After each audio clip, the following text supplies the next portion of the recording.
that it does that.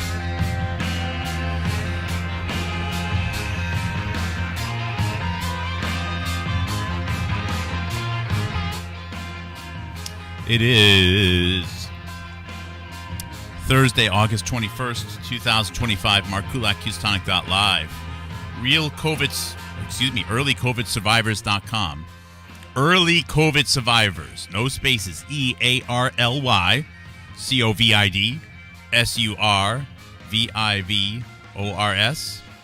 Earlycovidsurvivors.com. You can go there and you can actually check out all of the people who had COVID early but survived. They survived their ordeal. They survived in time to start podcasting about it, about how it was real.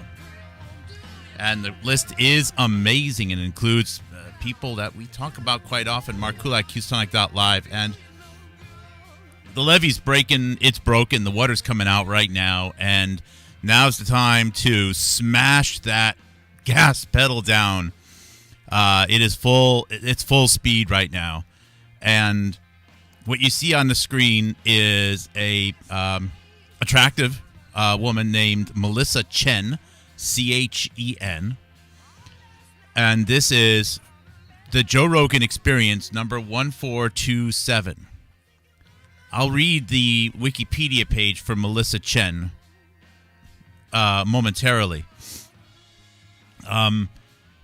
And Joe Rogan has had probably several hundred guests, probably even close to 1,000 guests.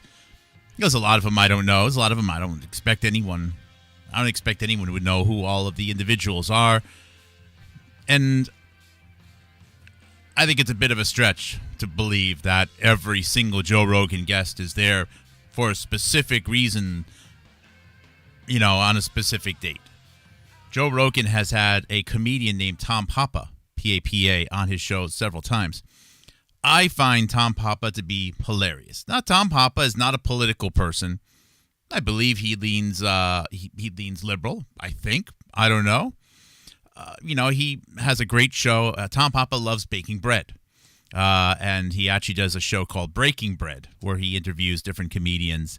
And it's just a fantastic show. I've saw Tom Papa live at least once.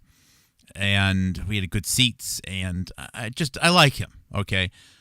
I have a hard time believing that Tom Papa is now part of some grand conspiracy to control narratives and,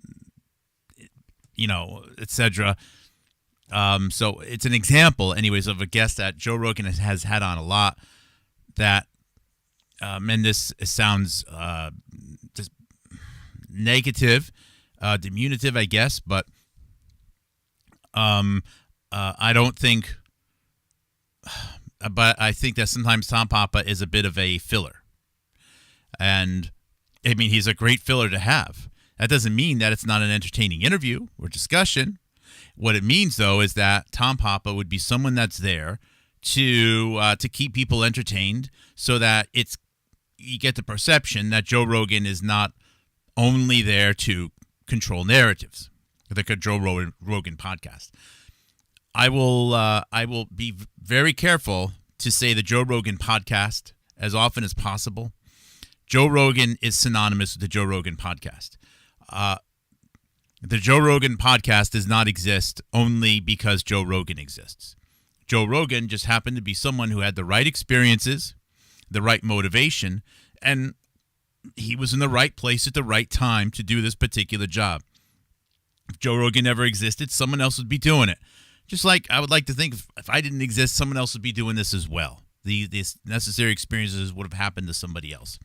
So to think that, we have some divine power over the universe because of our unique talents or whatever it's stupid.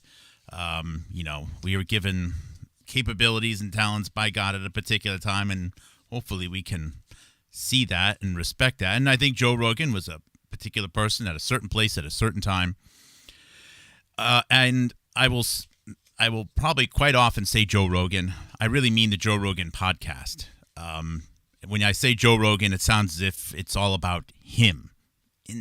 It's about this Joe Rogan podcast, the Joe Rogan Experience, the whole thing.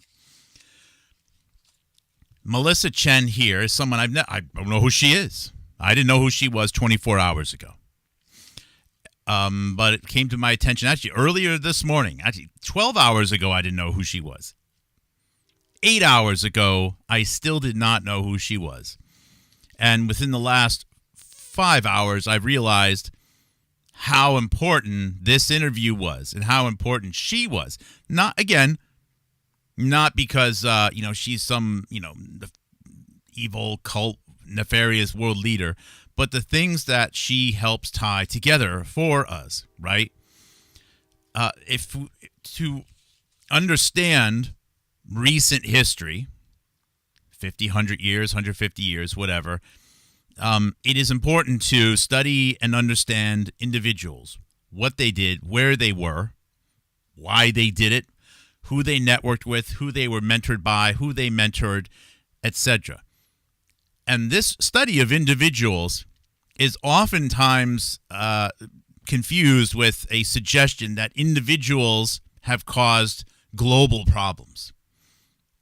Now, maybe some individuals have at some point, but generally speaking, I think the things which we experience, whether it be the push of the Human Genome Project, whether it would be the advancements of certain technologies, the rises and falls of different religions, nations, etc., usually transcend. These are ocean currents. They are way beyond any one person. Individuals can be used to understand bigger things.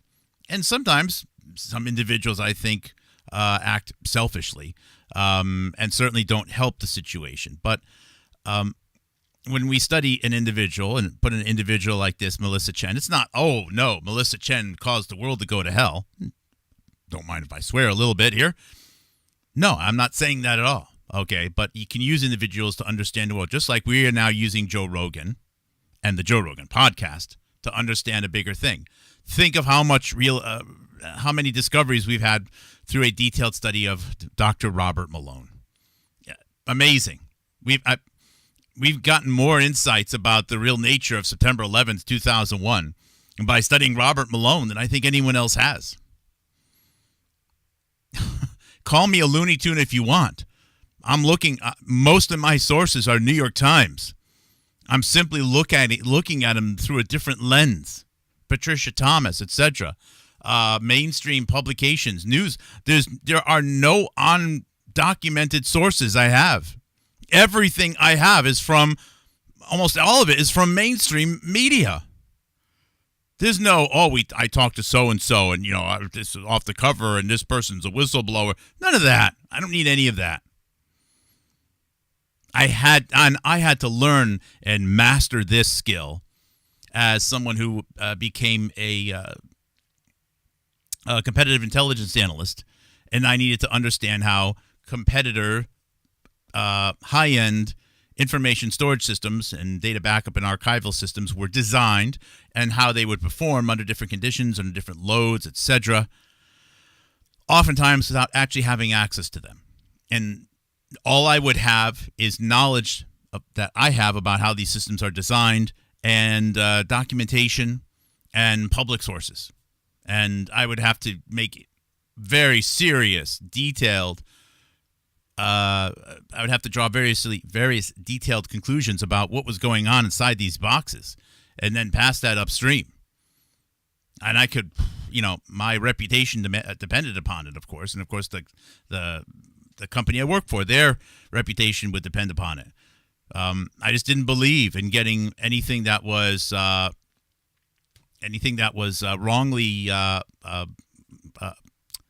gathered, because those are the things that would actually wind up the least. Someone said this, a whistleblower says that, someone said they saw this over someone else's shoulder in some laboratory or something like that. That's always the stuff you can't reference it, and it's most likely wrongly planted information.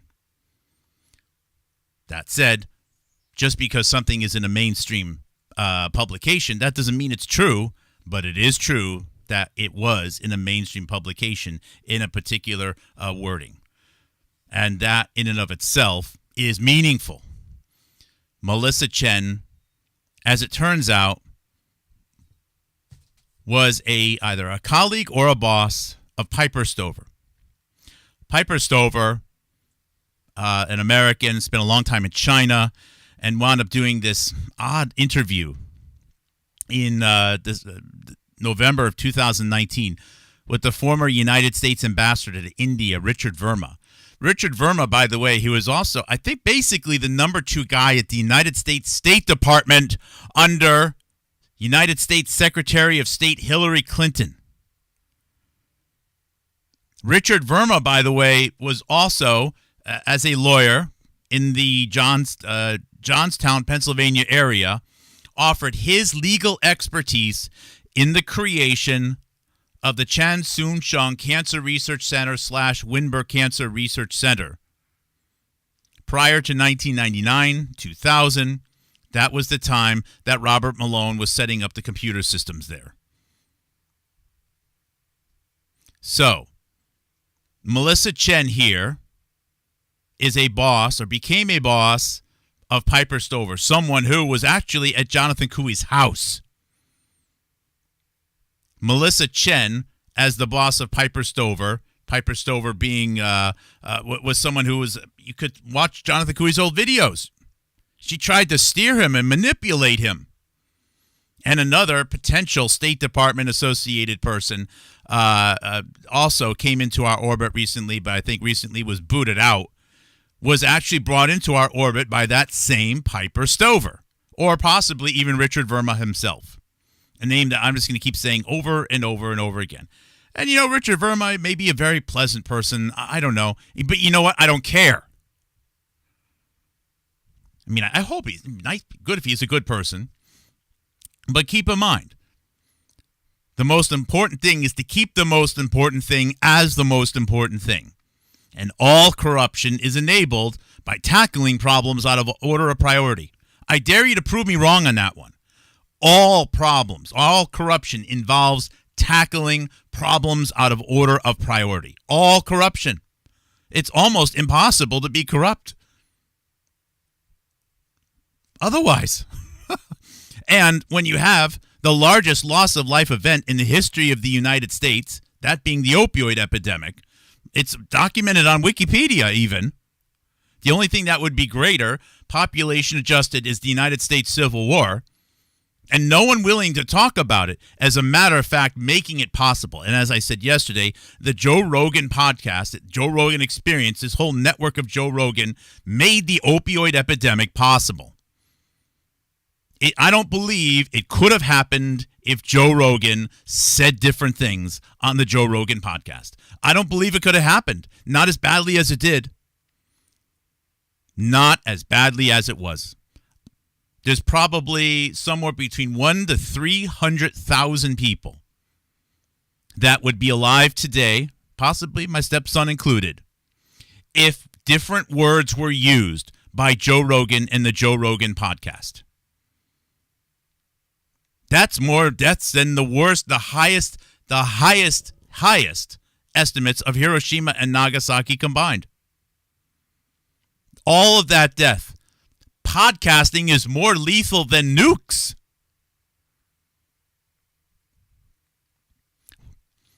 You think I'm just going off the rails on that one, maybe?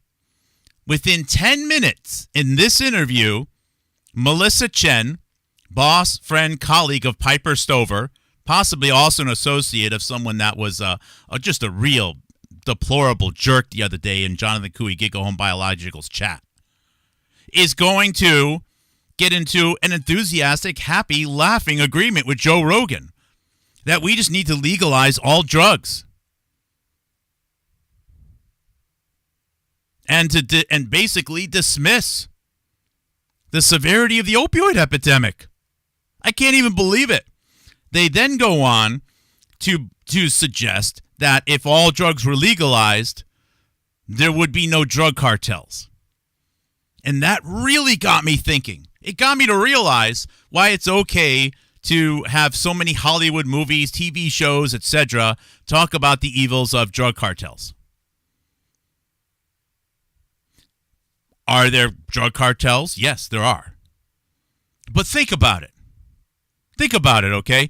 You can't 1 minute say, oh, pharma exists to keep people sick because they need lifelong customers. And then 3 minutes later say, oh, but the drug cartels, they make money by killing people. That doesn't add up. Which one is it? As a matter of fact, both of them actually don't make a whole lot of sense. No, I suspect that both are wrong. Both are wrong. And that is the most likely answer. Because they cannot both be true. You cannot, nobody can actually hold those two ideas to be true at the same time. If you think that pharma wants to keep people sick to make more money, then you also have to accept that drug cartels would want to keep people alive and addicted to make money. Or the drug cartels kill people and then pharma just kills people. And if they're just killing people, then you got to get rid of the whole pharma just does it for profits nonsense.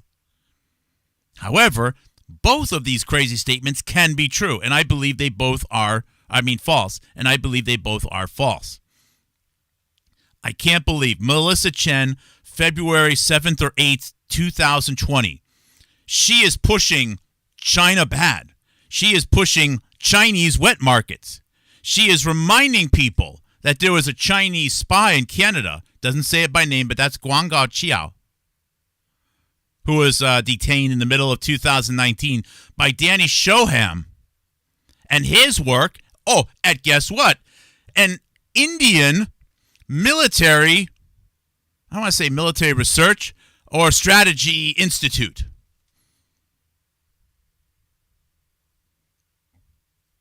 All out of India. All promoting Hinduism. Joe Rogan in this podcast or elsewhere said, India does it right. They get rid of TikTok because of China. Which again, it's like, whoa. Okay. Maybe TikTok is a spying app from China. All right. So, but it's good if government steps in and says you can't use this application if it's India. But if China is blocking things, they're bad. Which one is it? Which one is it? So let's look at the profile of Melissa Chen. Let's look at the profile of Melissa Chen. You deserve an explanation. I agree. Melissa Chen, born 1985, so that means she's just turning 40 right now, is a Singaporean journalist. She's a journalist. So, wait. Do we have any actual politicians, or is everyone an actor, an actress, a journalist, an influencer, a musician? Do we have any just individual people who, other than what, Ian Carroll and his recent roid rage and mustache nonsense? Or is it just other people who are other influencers on podcasts creating an illusion of consensus? And I have to credit Jonathan Cooey. Rule by podcast is his phrase. His phrase. I thought he was taking it a little bit too far for a while. I knew he was on to something, but I thought it was maybe going too far. He's 100% right. We have been ruled by podcasts, manipulated by podcasts. People over the last several decades have taken people on television, late night hosts, etc., and welcomed them into their homes to the point where they would tell their own spouse to shut up. I need to listen to what Letterman says tonight. I need to listen what Tom Brokaw says tonight. But you know what? It is way more diabolical when it comes to podcasting because for some reason you actually feel as though you're listening to your neighbor sitting right next to you. Several of your neighbors all agreeing with you. You don't get that type of manipulation, or I should say, your brain isn't screwed with as much listening to old television. At some point, it was realized that podcasts were going to be way more powerful than mainstream media ever was. Oh, guess what? There's been a war on mainstream. Everyone's calling out mainstream media as a joke. Of course they are. That's part of the show, to steer more people to podcasts and more people to Joe Rogan. Melissa Chen, Singaporean journalist, activist for youth, oppressed literature, and secular schools in the Middle East. She is a contributing editor for Spectator USA and co-founder of Ideas Beyond Borders. Biography. She was born in Singapore, 85, raised in a conservative household. She immigrated to the United States at age 17, living in Boston. I would have been, 2002? Attending Boston University, she later became a journalist. Chen rose to prominence as a strong advocate for Amos Yee, a Singaporean student who had been arrested and imprisoned for publishing materials depicting Singapore's founding father, Lee Kuan Yew, in a negative way, and also criticizing Christianity and Islam. That the government of Singapore considered to be insulting. Chen assisted Yee when he fled to the United States and claimed political asylum. Yee severed ties with Chen in 2017 for being authoritarian. So Chen is fighting he's negative on Christianity and Islam, but then she severed ties for him being authoritarian. This is interesting. Chen later called for Yee to be deported after he expressed pro-pedophilia opinions and created pro-pedophilia content. I'm not laughing at pedophilia. I'm just, really? I can't even imagine what all of this stuff was about. So now she's advocating for him to leave because I guess he's a pedophile. In 2017, Chen co-founded Ideas Beyond Borders with Faisal Saeed al-Mutar, an Iraqi advocate for free speech. The foundation focuses on translating works written in English into Arabic.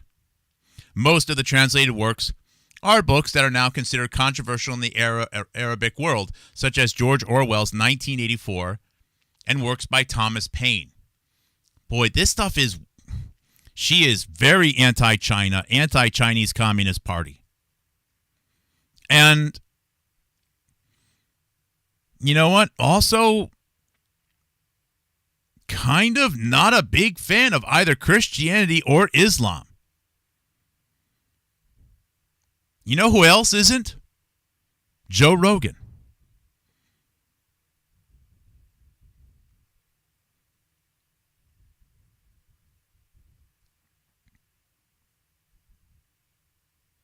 I'm not knowledgeable enough of non-Christian religions to make a strong statement, so I'm not going to. Last thing we need is another person on the internet expressing opinions on something that they don't really know anything about. But I can express an observation about a trend. And when you get away from the herky-jerky, pushing and pulling of mainstream media and the fake alternative media, you're going to see that a lot of people that are critical of Islam are also critical of Christianity. And then you realize that as monotheistic religions, they have more in common with each other in a way, structurally in a way, than other New Age religions. It's not sun worship. Again, there I am making an ignorant statement. But it's noteworthy, though. Okay, so views. Chen is a critic of China's human rights record, curtailing free speech and foreign policy. She is also a critic of her native Singapore's restrictions on free speech. I don't know what to make out of Singapore. Never been there. I've heard it's a beautiful place. It's clean. People are treated well, but I also heard that if you chew bubble gum, you're beaten to death and you have your head cut off in the street or something like that. I don't know. And I find there's something that just strikes me as somewhat unbelievable about that.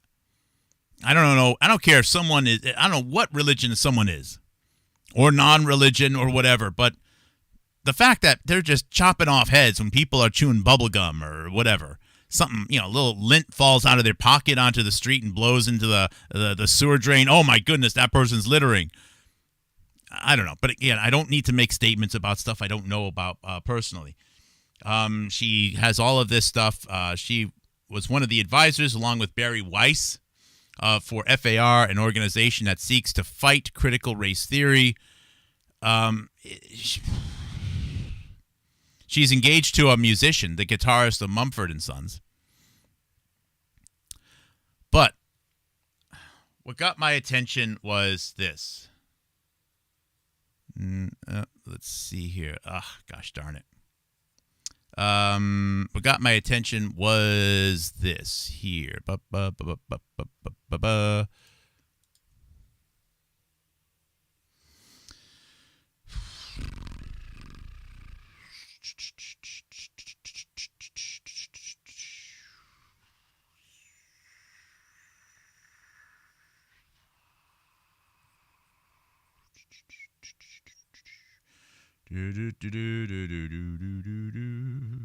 And we can watch a little bit of the show as well. I think it will be helpful.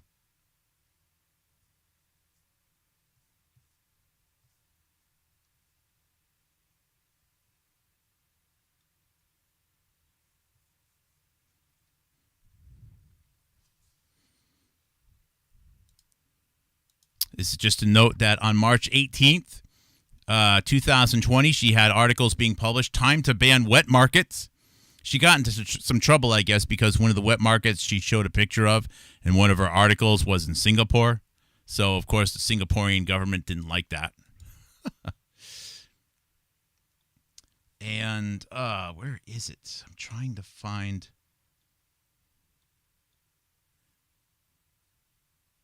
No, that's not it.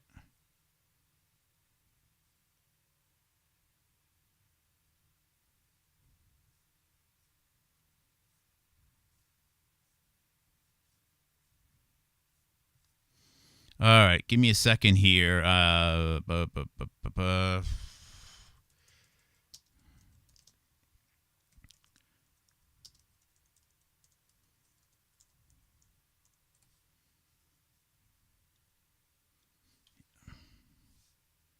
Okay, there we go. That's the page that I wanted. Okay. So this is a website, people.equilar.com. Here's a profile for Melissa Chen. So Melissa Chen is the managing director at this organization called Strategy Risks. She's currently the managing director at Strategy Risks. The profile reads as follows. Okay. And I guess she was at Strategy Risks as of 2023. It says, Melissa Chen is the managing director overseeing investor relations at Strategy Risks. And that's uppercase strategy, uppercase risks, as in the formal name of a company. Having co-founded Ideas Beyond Borders, that's the name of that organization that Joe Rogan mentions in the 2020 interview. Having co-founded Ideas Beyond Borders and FAIR, she brings 6 years of experience in fundraising, development, and nonprofit management to her new role. In 2022, she co-chaired the finance committee for Michael Schellenberger's run for governor of California. She is also contributing editor at The Spectator.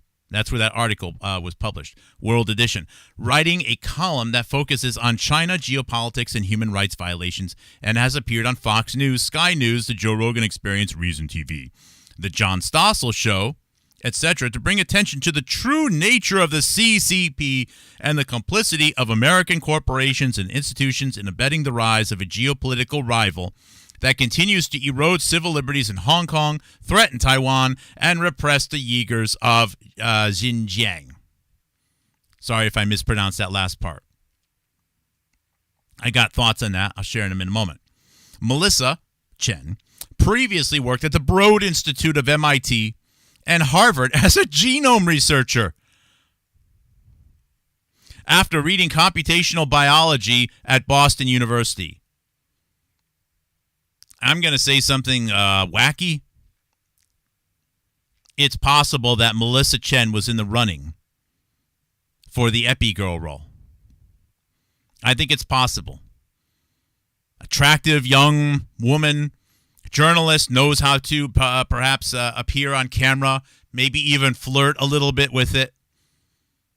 Know what to say, know what not to say. I think that she was being auditioned for the Epi Girl role, which eventually went to Jessica Rose. She currently serves on the board of directors of Ideas Beyond Borders, Environmental Progress, and Lifeboat Foundation. Okay. Now, the chief operating officer, so she's a managing director. So that would mean that Melissa Chen, I had it wrong, would be working for Piper Lounsbury. So Piper Lounsbury, or Piper Stover, is the chief operating officer there. So what's her background there? Because this is proof that Piper Lounsbury Stover, she's actually the boss of this Melissa Chen. The person that reached out to Jonathan Cooey to control him and even showed up at his house in 2021 or 22 or whatever, maybe early 2020, in 2020, her colleague and one of the top managing director at this small startup of hers was on the Joe Rogan Experience seeding the lab leak narrative on February 7th to 9th, 2020. And then later on, another associate of Piper Stover, Piper Lounsbury, starts texting, manipulating, and trying to exert some influence, control, whatever, before eventually being kicked out. Because guess what? You know what that person didn't want? That person didn't want criticism of Joe Rogan. Piper Lounsbury. Piper is the Chief Research and Development Officer at Strategy Risks. For over 25 years, Piper has advised CEOs on multinational companies and startups, U.S. government officials and members of Congress, investors, and nonprofit leaders on the business implications of working with China. I'll restart that in a second. I've spent, I don't know, maybe it felt like a long time, but it was probably about 16 days in China when I was, this was 2009, I think. 2008 or 2009. Maybe it was 2010. I just started to become a tech trainer. I knew I didn't want to be a software engineer anymore. I was trying to find myself in the tech field, okay? And I got a great opportunity as a tech trainer. And I was working on, it was a data backup. It wasn't the Solera systems. This was at EMC, now Dell. It was, it was one of their backup. I think it was their Avamar systems. Yeah, it was Avamar version 5, I think. And it's a backup archival, data compression, data deduplication backup platform. And because I had a lot of experience in development and presentations, I interviewed favorably, and I was able to land the job. And I had the opportunity to go to China for 2 weeks, where, and I might have someone coming over my house momentarily. So I do need to keep my eye on the phone here.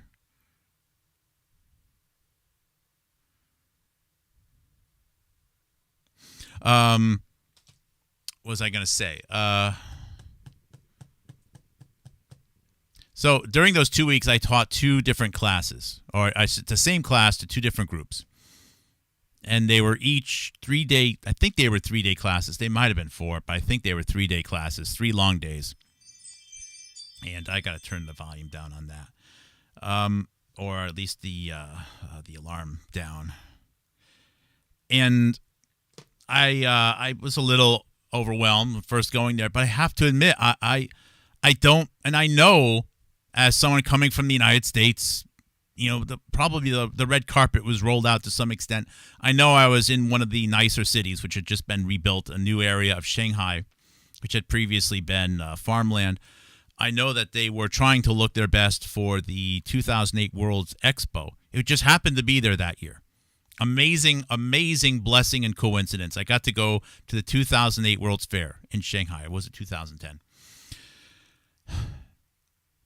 I don't understand this 24-hour a day paranoia about the Chinese. Now, I haven't been to every country on the planet, but I've been to enough countries to know that most people around the world are just trying to put one foot in front of the other every day. Everyone's got families, if they're lucky enough,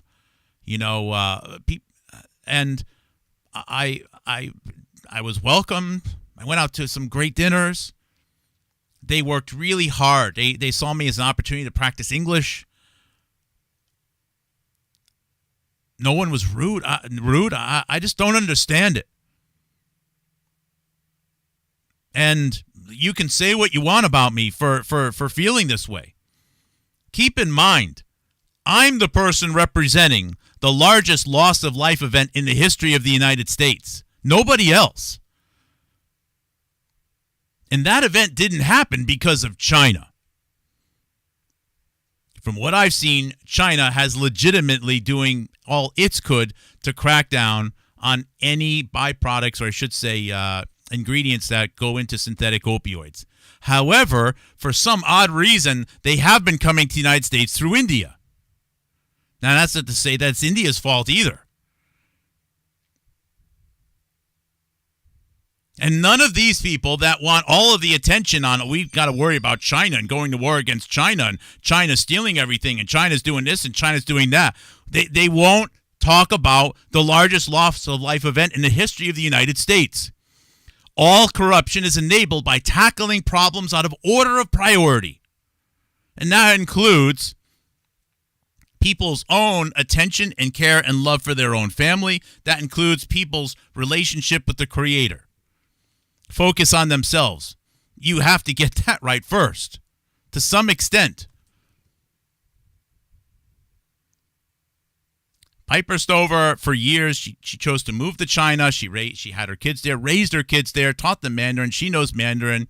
And then all of a sudden, she shows up on a podcast with Richard Verma, previous number 2 at the United States State Department under Hillary Clinton, talking about gefilte fish on what some have said the greatest email ever written in history about gefilte fish. And with Hillary Clinton, Richard Verma, the guy that was side by side with Senator John Kerry regarding the Iran nuclear deal. Richard Verma, the person who was put in charge by Biden for the economic recovery of Ukraine. Richard Verma, previous ambassador, the first Indian person, a person of Indian ancestry who was ambassador to India, the nation with the world's largest population and on track to have the world's largest GDP. A nation which has multiple, probably even 10 or more top officials and elected representatives born in India, currently in key positions in the United States government. I don't see people born in China registered with the Chinese Communist Party in the U.S. government, or running the National Institutes of Health, or running the anti-CCP subcommittee within the United States Congress, but I see people born in India doing this.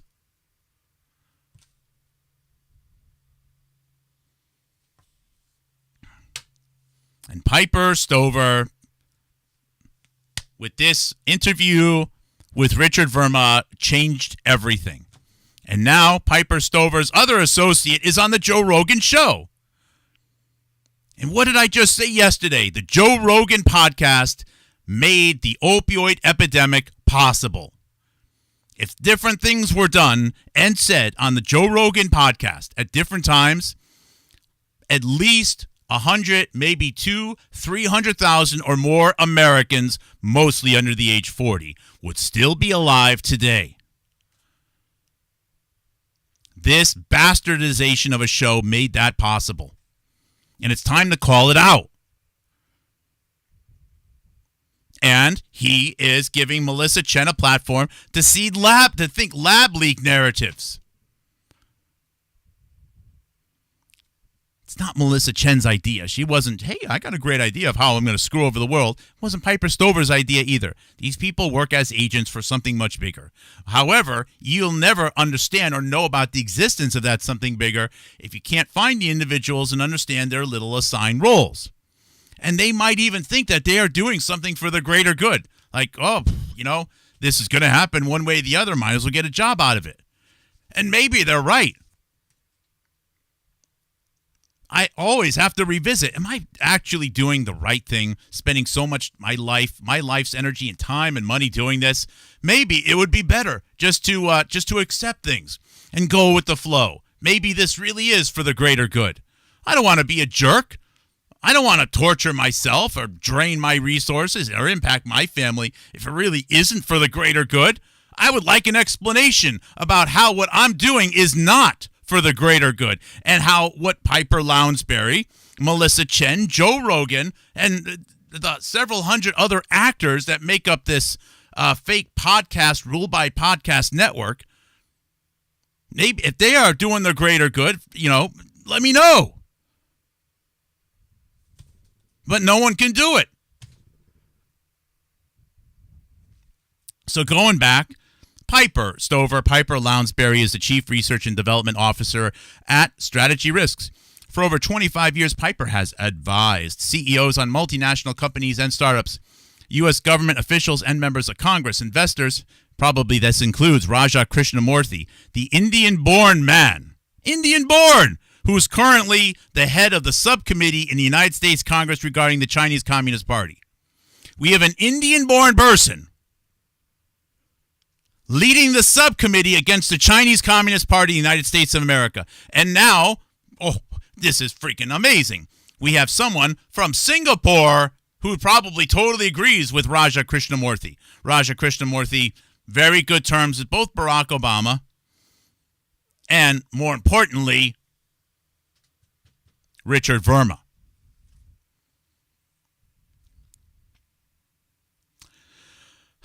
Piper Stover has held various management roles in high-tech companies such as the Boeing Company and served for several years at the United States-China Business Council in both Washington, D.C. and Beijing. By the way, if you listen to some of her older stuff, which you'll have a hard time finding, I cannot find anything about her that suggests that she had a bone to pick against China.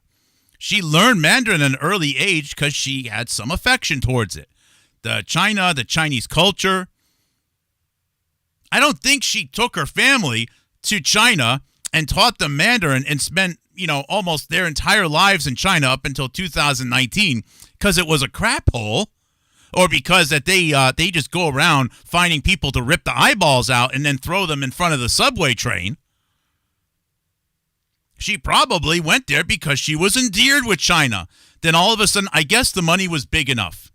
As someone must have said, you know what? Here's the deal. India's the future. China isn't. China's going to die because of look at their population pyramid. And India's going to steamroll them with population and wealth. You want the future? Get off the China train and get on the India train. We'll pay you generously. And just like that, she's on a podcast with the former ambassador to India, Richard Verma, bashing China right before the pandemic. And then several months later, or a year later, she's trying to encourage Jonathan Cooey to go with this anti-China lab leak thing. Some scummy Chinese guy, didn't wash his shoes, or his shoelaces dragged through the Ebola that was dripping off the table in the lab before going to eat some at the Bat Soup Bistro or something.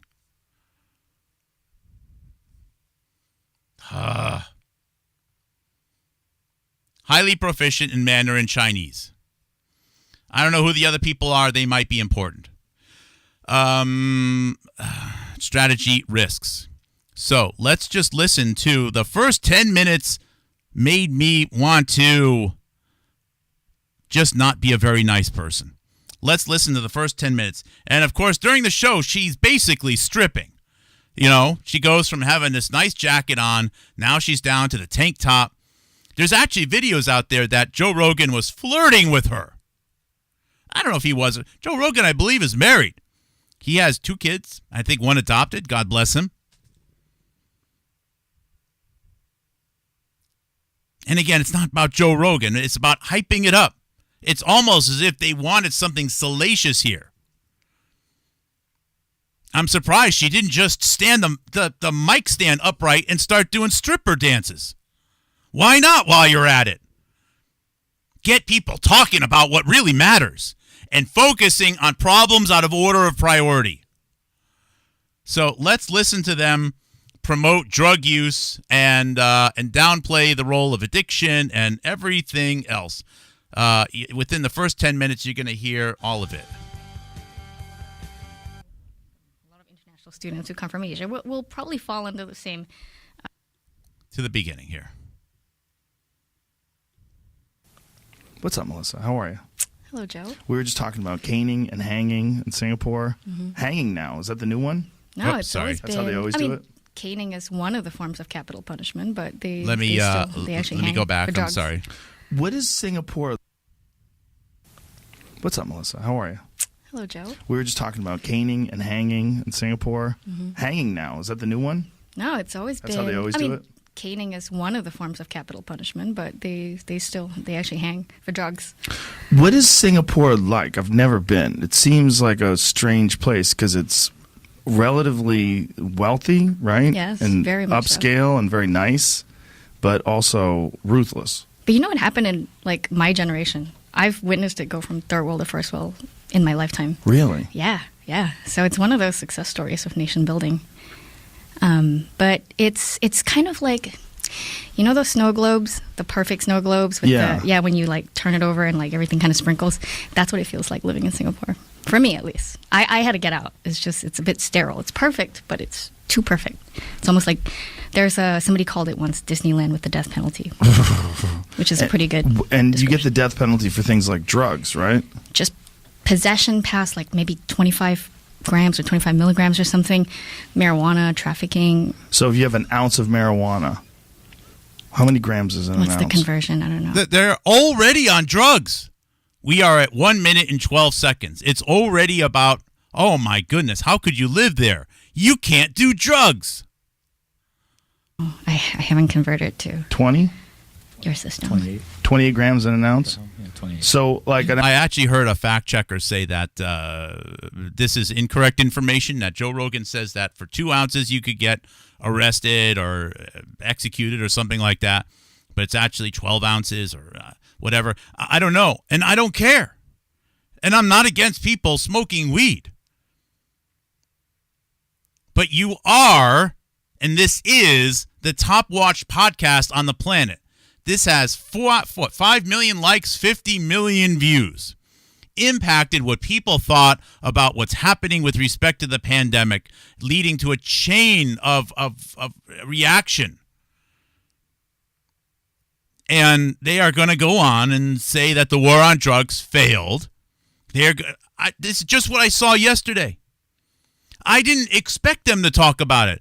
What happened to me 5-6 hours ago was I realized, oh my goodness, she's the boss, or she works for Piper Stover. Wow, this is big. And then she's on Joe Rogan, which we're not supposed to talk about and criticize. This is huge. So I go out. I finally got some rain yesterday here in New England. I go out to mow my lawn. 5 minutes in, they're justifying dropping the war on drugs. And the United States is in the middle of the largest surge in drug overdose deaths in history. It actually is launched starting March of 2020. And I don't think it was drug cartels. I suspect that there are known agents within the United States of America who intentionally, lethally laced drugs, which were then distributed with the objective to kill people. That's not done to increase customer base. That is done to kill people. That is done for purposes of demographic adjustment and was a necessity to kill enough young people so that the massive surge in old people would all balance out and they would get an average life expectancy going down, and they could say it was coronavirus. It was a mass murder event. So, they're already on it. I don't even need to go past minute 11. Otherwise, I'm going to be punching the screen. An ounce is a good amount of weed, but 2 ounces of weed, you're dead. Yep. Oof. Yeah. By hanging. Oof. 2 ounces. Wow. Yeah. That's insane. That's weird. You can go down the street and buy that at a store. You just have to show your driver's license that you're over 21, and you can buy that at a store. And in Singapore, they'll kill you for it. And he's smiling, and he says, this is awesome. Does he know that the United States of America, in the 60 months after he says this crap, is going to have 570,000 drug overdose deaths? Approximately. Maybe it's 580,000. It's a little bit under 600,000. Does he know that? By the way, the baseline is not 100, 110, 120,000 a year. It's 20,000. As a matter of fact, it was 18,900 fatal drug overdoses in the United States. Total, all ages, all drug overdose types, excluding, of course, malpractice in hospitals. In the year 1999. That's when we had the failed war on drugs going, which, as failed as it was, as incomplete as it was, as marijuana dealers being locked up for 10 or 20 years, is that the right thing to do? It needed a lot of adjustments. But the bottom line is that we went from 18,000, let's just say 20,000 dying a year, to 120,000 by ending the war on drugs and then saying the war on drugs was the problem. And this guy smokes like a freaking chimney during his show. With his well-manicured body, white teeth, and unnaturally pumped up arms, suggesting that you too can be rich and well-manicured and have big biceps and do drugs. And you can be cool, and the attractive women are going to like you because you're going to be one of the cool dudes saying the war on drugs was a losing effort. This is what people saw. People thought, well, I guess the war on drugs really doesn't work. I even said that myself on this program. You know why? Because I was being bullied into thinking it, manipulated, if you will, by Joe Rogan. Joe Rogan's nonsense impacted what I said. I actually said multiple times, well, I guess the war on drugs didn't work. I said that a lot. I don't know what form it should take.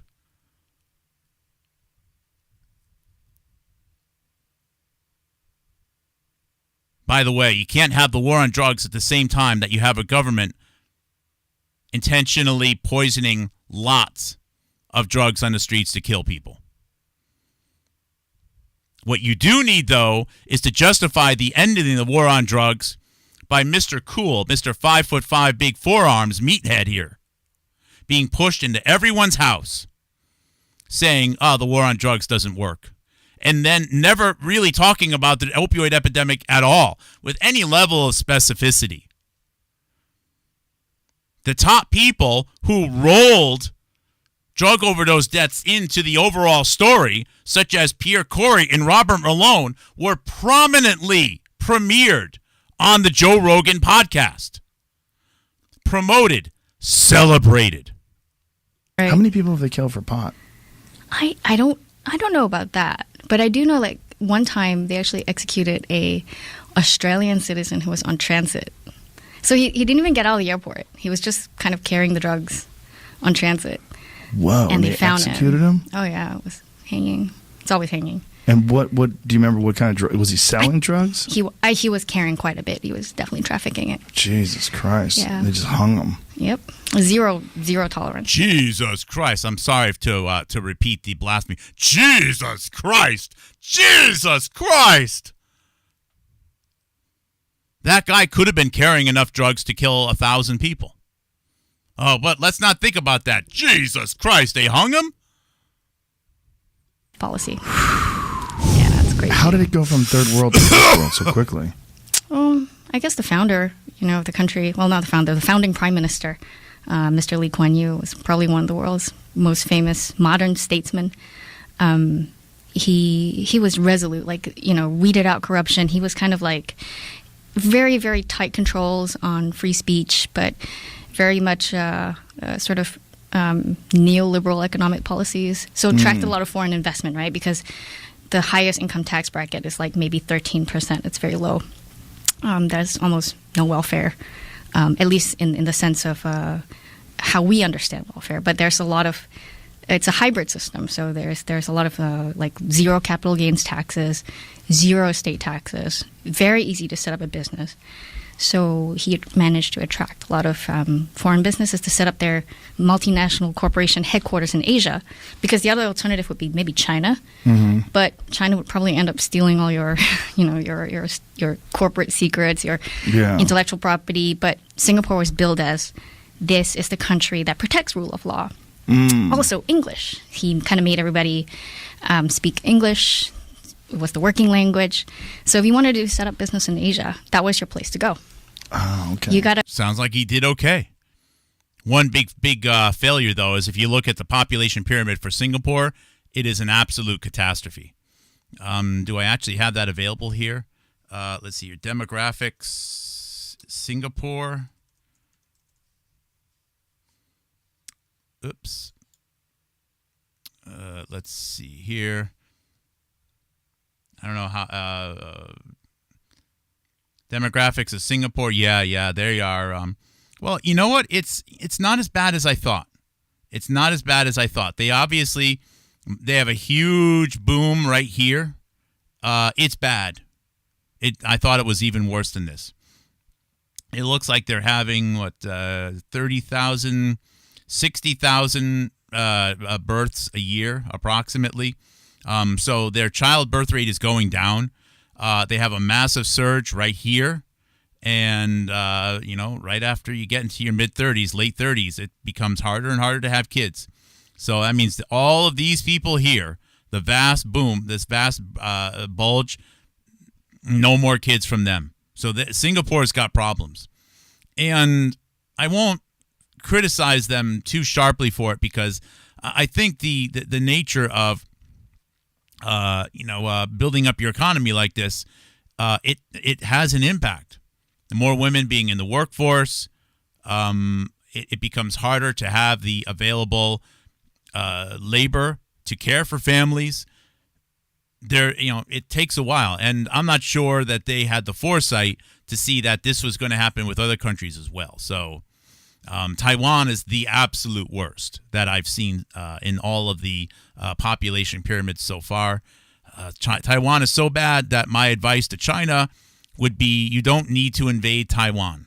Just wait 80 years and there won't be anyone there. You can just walk right in. If you want to attract investment, you have to say, okay, what's in my region, and how can I have a competitive advantage? So that was how Singapore really developed and 3 minutes 45 seconds gained a lot of traction as a state. The average American knows Singapore because of that kid that got caned. Now it's that stupid movie. Which movie? The Crazy Rich Asians. Oh, Crazy Rich Asians. Right. Yeah. I never saw that. Was it good? You can cut over this like a minute. He tries to promote pluralistic thinking, and basically exporting ideas to the part of the world that it's often censored, and you have narratives that are just not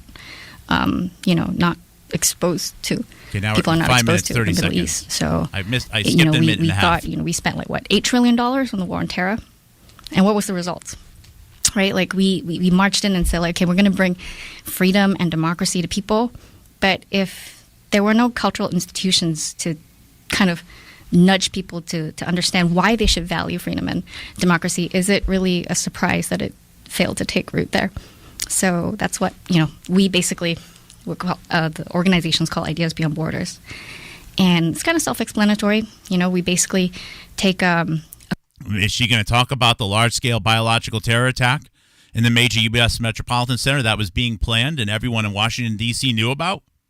they were going to have a large-scale anthrax terror attack in Washington, D.C. It was going to happen because of terrorists flying crop dusters. I mean, it was going to happen in New York City. They were going to kill a few thousand people, and it was going to justify an invasion of Iraq.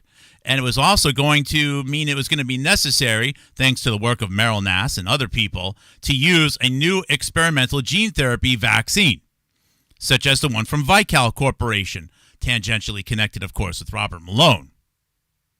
Because the old anthrax vaccine, they had every excuse in the book to not use it. And I'm not saying that it worked either, or it was a great thing. I think that should be part of the discussion. What is it, just military wanting to buy more tanks and missiles? I think there's a little bit more to it than that. The war on terror is riddled with fraud. But it's not just military bad. They want to spend a lot of money on tanks. The biological aspect of it is massive. If you want to criticize the war on terror, great, let's do it. But let's talk about the whole thing. Acquire the rights to books. And by the way, what? I've been here. I was born here. You want to call me xenophobic? That's fine. My family's the one with the child that's dead. But in this drug epidemic that they choose to ignore. My relatives have been in this country, on this land, since before the nation was ever made. But I don't get to go on the Joe Rogan podcast and have my ideas pushed into the eyeballs of everyone via the feed.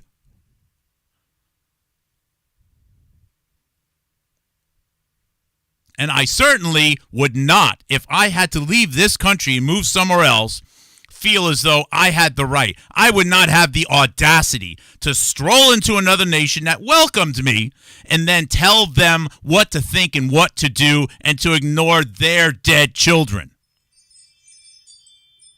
That are not available there, translate them into Arabic for free, and then we just load it up on the library site.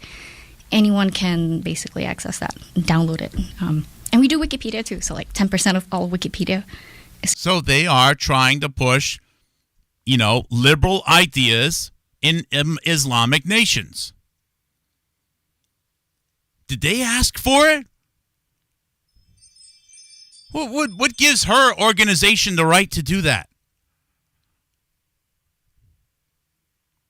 And hey, if everything is okie dokie here in our homeland, and you sit down, you go over the list of priorities, that seems like a legitimate thing to do, and we got the financial resources, fine. What business do we have?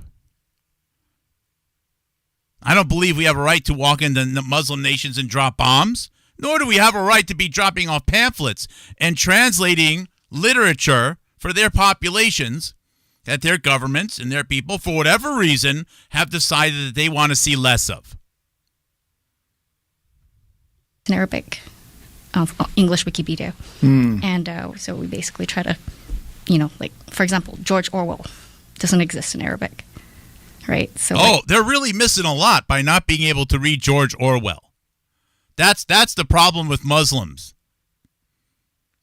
And I know that could be taken out of context. But yeah. If there's, I don't know the list of problems with Muslim nations. I don't know. I'm not a Muslim. I don't live in an Islamic country. I presume that they have their problems just like we have our problems. But I'm going to step out on a limb and think that if I were Muslim and if I had knowledge about what was going on in Muslim nations, that having a ready-to-read translation of George Orwell would not be very high on the list. If you look it up, would you even understand what the word Orwellian means? Right. Yeah. So how did you get involved in this? My co-founder is an Iraqi refugee, and he grew up under Saddam. And I met him when I was in grad school. And I was really compelled by what he was talking about, just like as somebody who grew up in Singapore too, we don't really have freedom of speech, right? So the issue was that, for me, I just felt like growing up. I know people in Singapore. They're very happy. That's right. I've had phone calls and voice calls with people in Singapore. They didn't have their laptop in their closet. Oh, government is looking out for me. Looking after me. I can't say F-bombs. You know what they complained about in Singapore? It's too hot. It's hot. That's the only thing I've heard people in Singapore complain about. Oh, dear Lord, it's so hot. And I wouldn't want to move there because it's too hot. Some people love the heat. So I don't know, what is she talking about? They don't have freedom of speech. I was kind of like, all right, you know what? My issue is that like there was no freedom of thought, freedom of speech in Singapore. The government just kind of controls everything. Sorry, give me a second. My heart rate is like so high because I've been drinking. Because you've been drinking this stuff? Is that what it is? Dang, yeah. Sorry, I was worried that you were nervous. So let's tell everybody what you're drinking. You're drinking oh my God, I'm sorry. It's called Bang. How many did you have? This is my second one. You weigh 8 pounds. The fuck are you doing? I don't. Sorry. You're so tiny. This is so much. Are you gonna? I know. You're gonna be the first person to die on the You're so tiny. It's not often I have someone in the studio shorter than me. show. No. Please don't. Sorry. I mean, this stuff is like. Yeah, it's put got it a lot away. of caffeine. Stop and fucking like, with it. Sorry, it was my second one. I had like a really You heavy can't workout. have second. Isn't it amazing how they always pick up the can in a way where you can actually see the branding? Is that just a coincidence, you think? How often am I drink a lot, sparkling water. How often do I pick up the can and hold it in a way so that you can see the brand and the flavor on the screen? And ones of those. This is an you advertisement. probably weigh like 80 pounds. Like seriously. 105. Come on, stop lying. 105 pounds, yeah. No, you're, I got you're a muscle. tiny person. No, I got muscle. Right, but yeah, you're very small. That is a lot. It's also heating me up right now. Sorry. Yeah, your heart rate's kind pounding. of crazy. No, I know. I can feel it. It's like I can see words. It's. What do they look like? What color are they? I don't know, but red. it's And getting crazy. Sorry about that. Just take some deep breaths. Yeah, Calm I know. yourself down. I know. Did you Sorry. drink that to get pumped up for the show? This is my pre-workout. So when I did my morning workout, I drank one, and then I was like, you know what? I didn't really sleep that much last night, so I might need another one. Oh my god! And what then a bad idea. Sorry. I've had people come in here that are on Adderall, and that's always the weirdest one because Why? you just like you got to slow down. Like we're on different paces. Not Right. you. I but need a some downer. people. I definitely need a downer. Want some pot? But pot doesn't work on me. Oh right. We are entering the massive surge of the opioid epidemic in the United States and what becomes the largest loss of life event in the history of the United States of America, with only the Civil War being worse, population adjusted. And they are talking about weed, amphetamines, how much drugs you can carry in Singapore. We're 8 minutes in, and at least half of the show so far is talking about drugs. And now she's getting too hot. Got to strip the clothes off.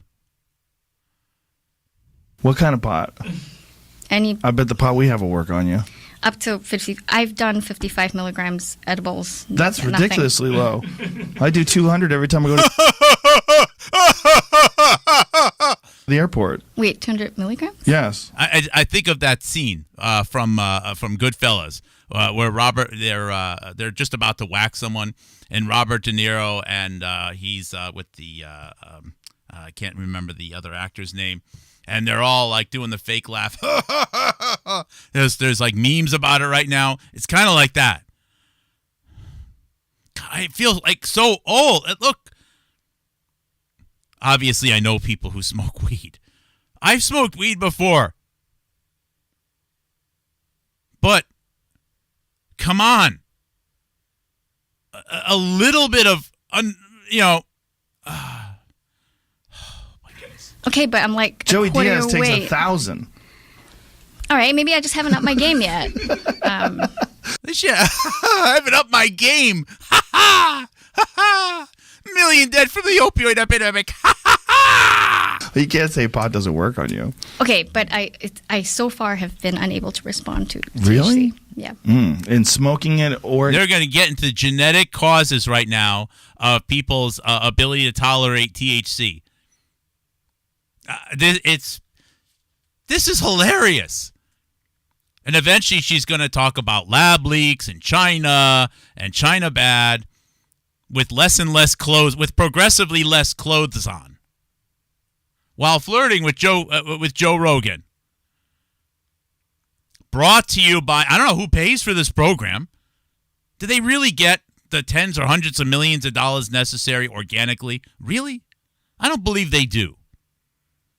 This is a state operation with people tangentially connected with the State Department. If she's working for Piper Stover, and if Piper Stover has become an associate of sorts with Richard Verma, well, then there you go. He was a number 2 at the State Department under Hillary Clinton and previous ambassador to India. Eating it or both? Both.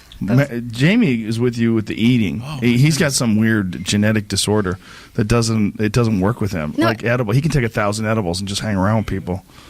Yeah, but that's a thing. Like people are immune. Some people are immune to Yes. THC. It does not. Some people get withdrawals too. You know, I've talked to people. You're not going to learn anything in this 10, 11, 12 minutes here that is, intriguing about her career. What you're going to note, what I'm highlighting here, though, is that it's been so in front of us. Keep in mind, I left my career to do this. As my insignia shows, overdose awareness has been critical. I've been more aware and more cognizant of the scale of the drug epidemic in the United States than just about anyone else on social media. In 2000, I dealt with addiction for a short time and know how slippery a slope it is. We lost our son in 2022. His daughter, our granddaughter, will never get to know him. And even I didn't pick up on this. With all of that in the court of myself, okay, if I was unable to understand what a pile of dog poo this was and how serious this whole thing, this operation was in making the drug epidemic possible, what chance does the average person have of understanding that? They don't. That is scary.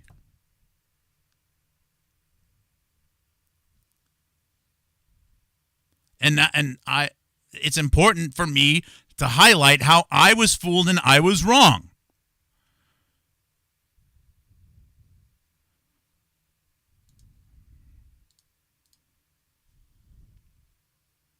That get actual physical withdrawals from marijuana. And I used to be really skeptical about that, but these are people that I actually trust.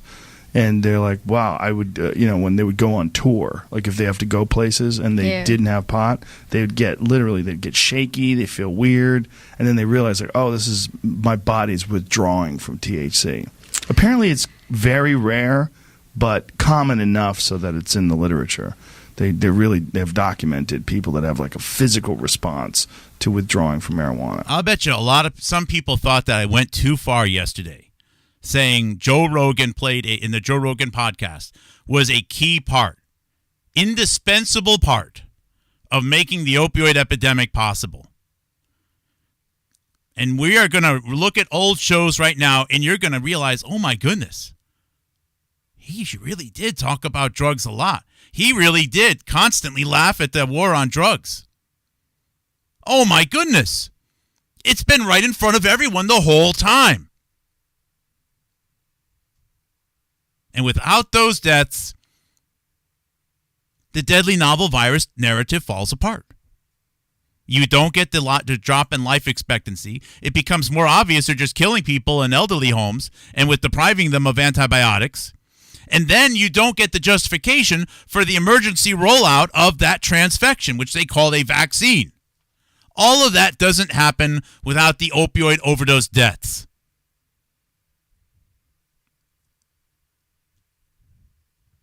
Yeah, I'm looking forward to more research being done on this stuff. Anyway, like, yes, we're headed there. Yes. Oh, Janta Bhattacharya is going to love that. Said something about trying to I know. I'm surprised. He was comparing the way they handled drug dealers in China with a swift, fair trial. Yeah. Was he saying Singapore? No, but that's how they do it in Singapore. Swift, fair trial, and the death penalty is what he said. Yeah. There's a resurgence of this in Asia. You see it in the Philippines as well. So Duterte's, has this extrajudicial drug war that he's been launching. So. And crime in the Philippines has been going down. The Philippines has become safer. The economy in the Philippines has improved. The war on drugs is ugly. The war on drugs is not fair to everyone. The war on drugs is riddled with corruption. But here's the bottom line. As a whole, a nation does better when they crack down on drug use. As a whole. On average, the average person lives longer. On average, you have less drug overdose deaths. On average, the totality of lost manpower, person power, is way down. On a whole, you have less crimes, less shootings, less stabbings. On a whole, you have families staying together longer. Maybe it's not as cool as being able to do the drugs that you want whenever you want it. But as a whole, it's better.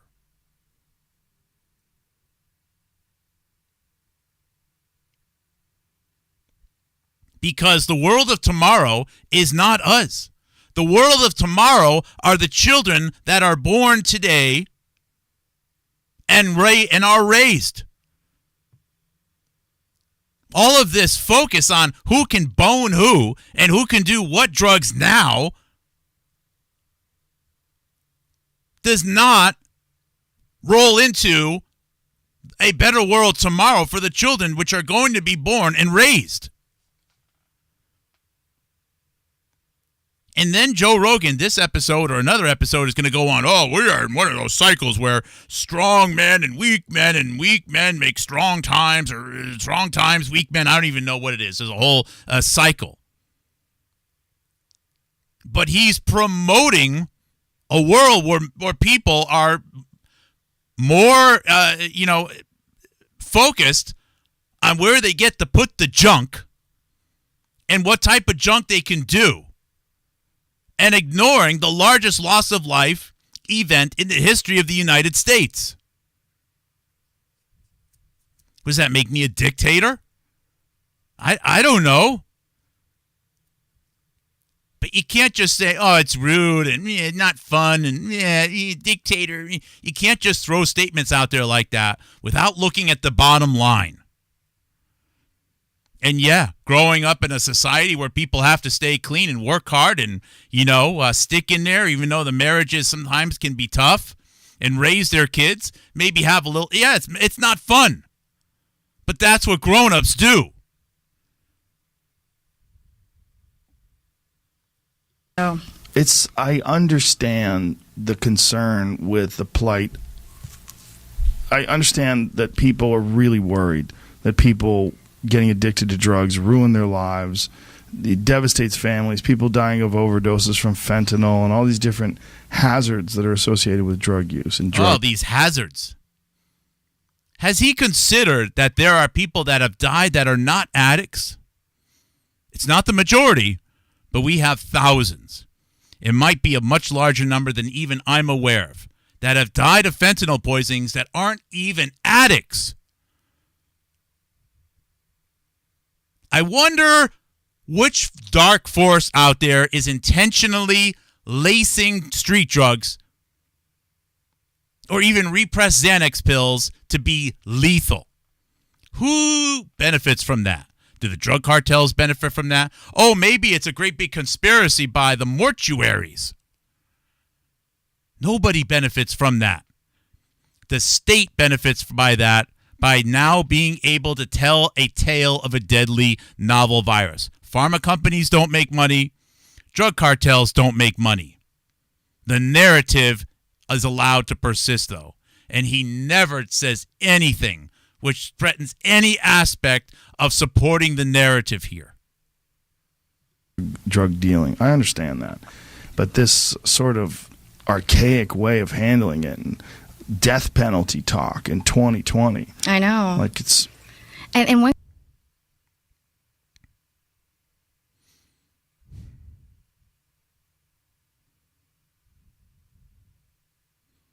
If someone is selling a street drug which can kill people, why not consider? Now, I'm against the death penalty in principle as a Christian.